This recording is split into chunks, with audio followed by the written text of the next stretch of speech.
Do you remember when Amber Steel's song Flutes came out and it took that PAX tournament and everybody was hyped up thinking that this was going to be the answer to solve the Ruby Amethyst dominance in the Rise of the Floodborn meta?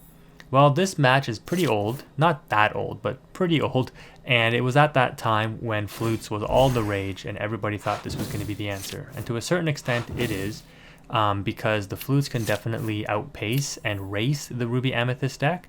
That being said, the Ruby Amethyst players do what they do and they innovate, and what I was doing here was testing out different variations in this build. I'm clearly using Arthur, and I'm valuing a more aggro style, so you can see me aggressively push out the Minnie Mouse, because I'm not afraid of a Let the Storm Rage On or a Strength of a Raging Fire at this point, and Amber Steel Song didn't really play Smash. So again, I'm just focusing on aggro. Seeing that I have two Arthurs in hand, I opted to ink both of my loops in the Madam Mim Fox and the LeFou, because I'm just focused on getting ahead in the lore, because I don't want to get outpaced by the Flutes when the opponent eventually drops it. My opponent is also going a little wide here, but they opt not to quest with anything and just pass turn. We're going to go ahead and drop that Maleficent, I'm pretty sure, to draw a card, and then we're going to be able to, ink that Fox since we have a second one in hand, and then just quest with everything to get ahead. The Arthur will be able to loop back the Maleficent to draw again next turn, and we're gonna now Teeth and Ambitions since our Arthur is exposed. It's definitely gonna get taken out, and I fear the Rockstar Stitch shift since the opponent inked one. I imagine they have a second one, so that's why we did that. The opponent though is able to ink to get up to 5 and then hard cast a Grab Your Sword, and then they start to quest. But we experiencing a game-breaking glitch that would normally be a death sentence to any other matchup that you would face. But Ruby Amethyst is so strong that despite this glitch happening, because you're going to see what happens from this, we're still able to kind of stay competitive. So the opponent has done a decent job, right? I've got 1 card left on field, 4 cards in hand. I forget how many the opponent had, but I do have to take care of this aerial, and it could be a problem. You can see here it shows us both being tapped out. My opponent is still there since we both did a greetings. It says it's their turn. We both have 0 ink. And so at this point, I'm like, okay, maybe we just have to wait for the timer. What do we got to do here? So the timer starts counting down here, 3, 2, 1, and then it switches back to my opponent. So I didn't draw.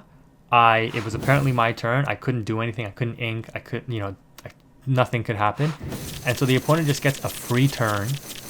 And look at what they end up doing. They wipe my board with Grab Your Swords, and they Whole New World to refresh their hand. So they've got +3 on board. I've got nothing. And so right now this would normally be a GG.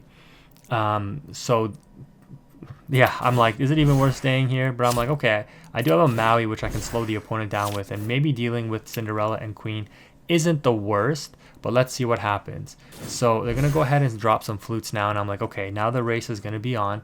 I am ahead in lore, so it may not be the end of the world here, because unless the opponent drops like a Shift Cinderella or something, which is, well, I guess they can't now, but maybe what they were hoping to look for the next turn, I should be able to come back a little bit. Because like I said, I was testing stuff out, and you can see in my hand, I've got the Scar. And the nice thing about Scar in this period of time when Amber Steel Song was kind of all over the place, Scar mops up all of those low drops that the Rockstar Stitch combo extends out. And so that's why I was on this Scar tech in order to claw back advantage here. And so I'm like, okay, my opponent's gone through 2 Grab Your Swords. They probably don't have another one.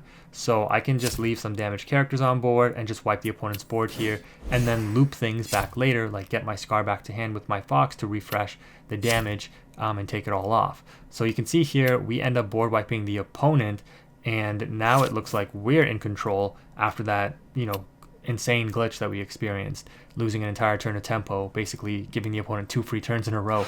I think, what is a card called? Time Walk in MTG? I don't remember. If you know it, leave it in the comment section below. They do indeed, though, have the 3rd Grab Your Swords, unfortunately. And it's not the end of the world, though, because it does cost them 5 to cast that, which limits their extension plays here.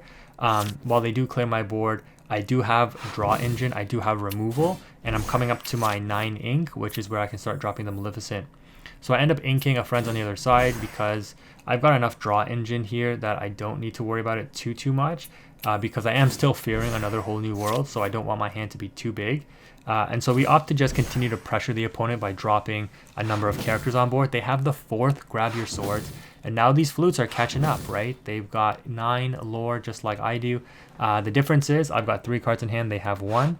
If that 1 card is a whole new world, it's going to have to be hard cast or another 2 turns before they can sing it, since they have to top deck a 5-cost singer and still wait a turn to sing that whole new world.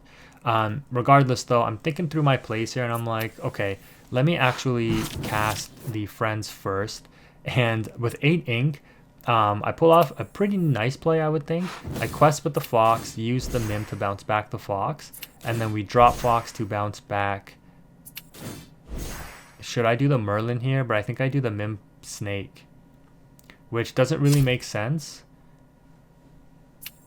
Like, why bounce back Mim Snake and not just bounce back Rabbit? Oh, because I wanted to preserve the Mim Fox. Okay, so that would be the only reason why. Interesting decision. The opponent cast Let the Storm Rage on here. Do they want to give me a draw off Merlin or take out the Minnie Mouse?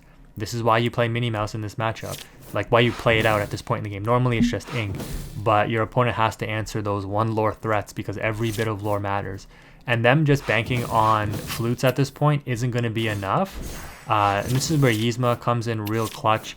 This is why one of the reasons why I like Yzma, because if you had multiple rabbits in hand, being able to cycle 1 back into the deck and draw another card off of it, so you essentially draw 3, is really, really nice. Because I still have a rabbit, but having 2 in rotation is kind of like, it's clunky.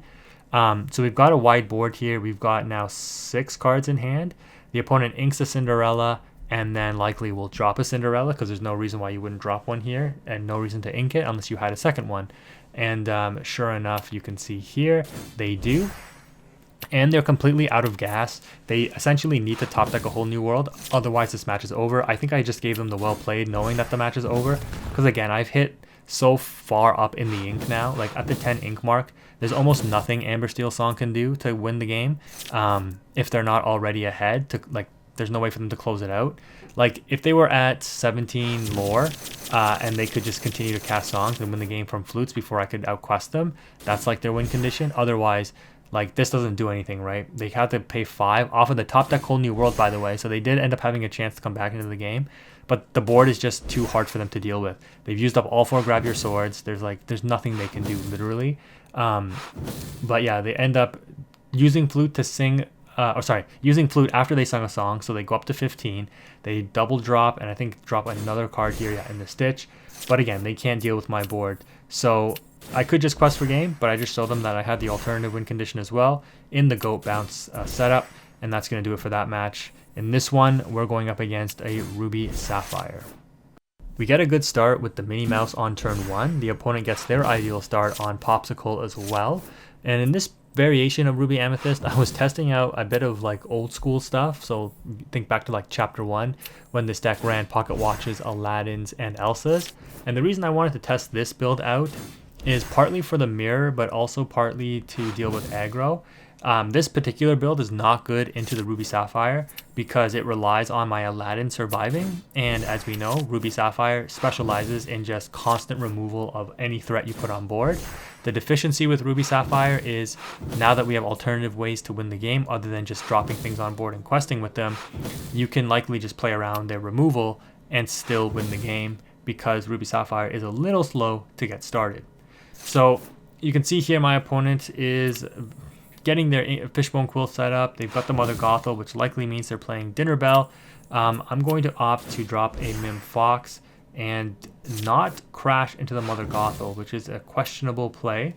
They're going to go ahead and Fishbone there in order to continue to ramp up to 5 ink. Then they go to 6, and this is why Ruby Sapphire can be so good. They're getting up to the range where, unless I pull away with the game, they're going to be shutting everything down, because you do need an alternative draw engine in the Sapphire builds. You saw Sapphire Steel run a whole new world, and Ruby Sapphire, I think, needs to play Dinner Bell, because if you don't see the Hiram, you just have no way to continue to draw. And you saw how insane that was. Dinner Bell away the Mother Gothel and draw 3.